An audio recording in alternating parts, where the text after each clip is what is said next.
San Diego Comic-Con was approaching. Well, as it does every year.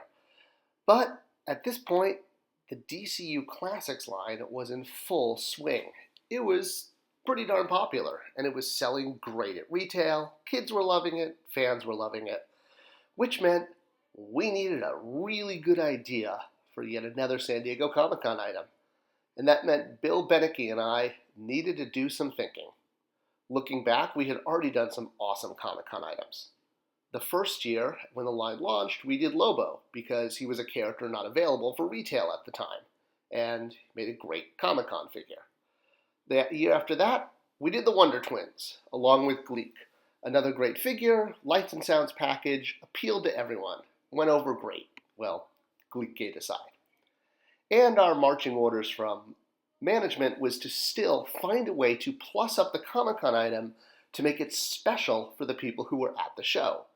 And this was because in years past, the Comic-Con items that Mattel did were only available at the show. There was no other way to get them.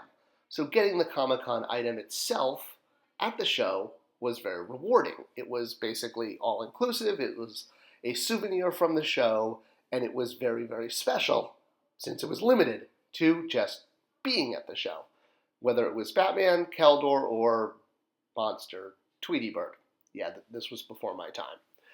Either way, it was a Comic-Con only item. No other way to get it.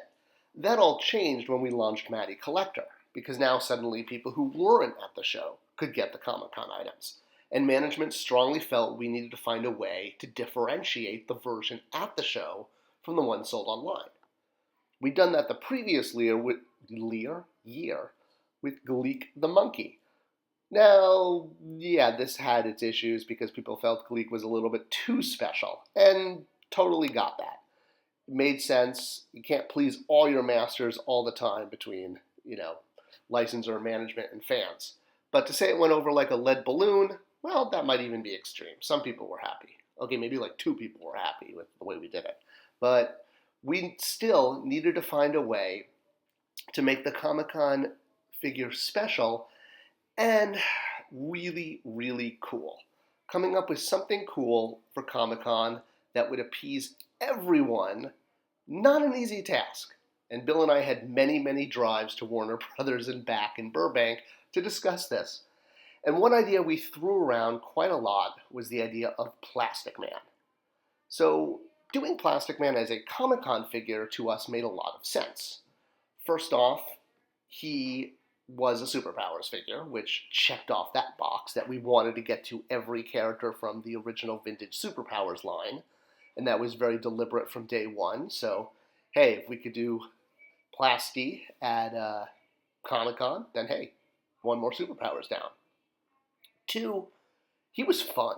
He was a really fun character, which really appealed to kids.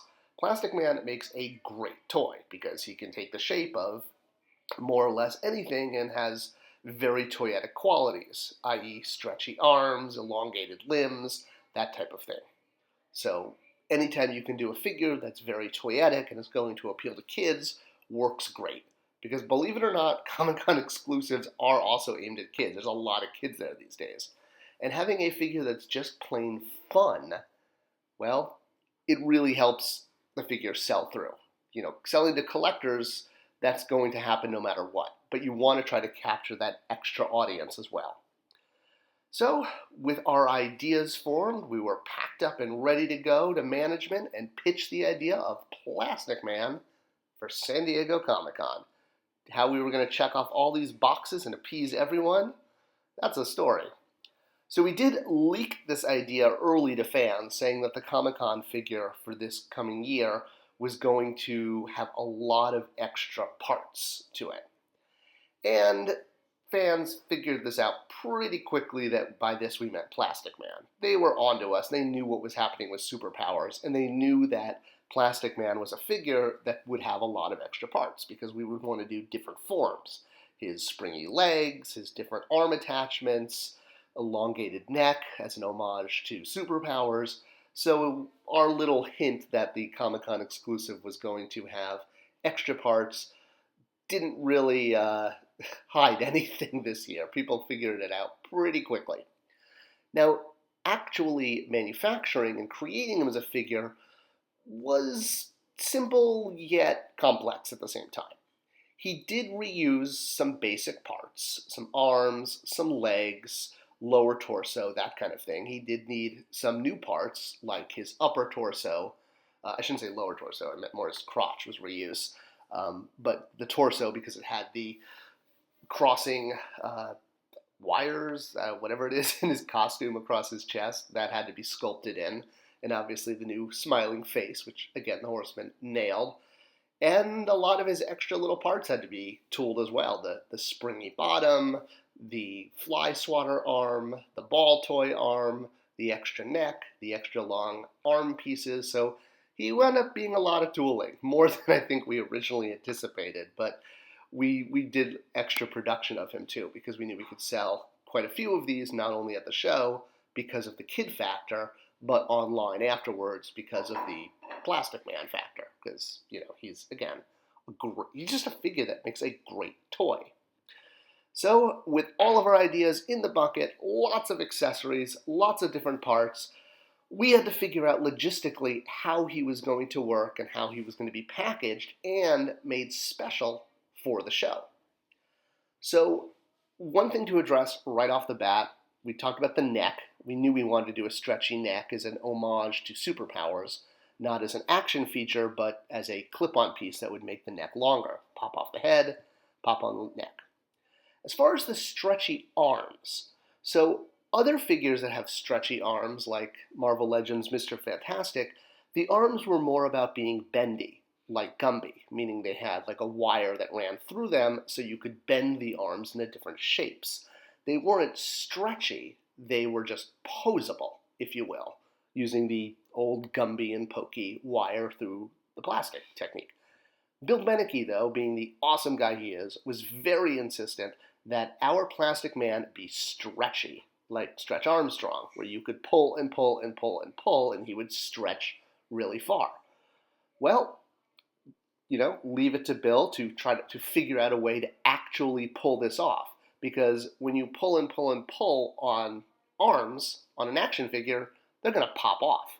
So what Bill did, since we were already tooling a new torso because of the details on the chest, he came up with the idea of an internal mechanism that would hold the arms in place until you press down on this little button, which would release them.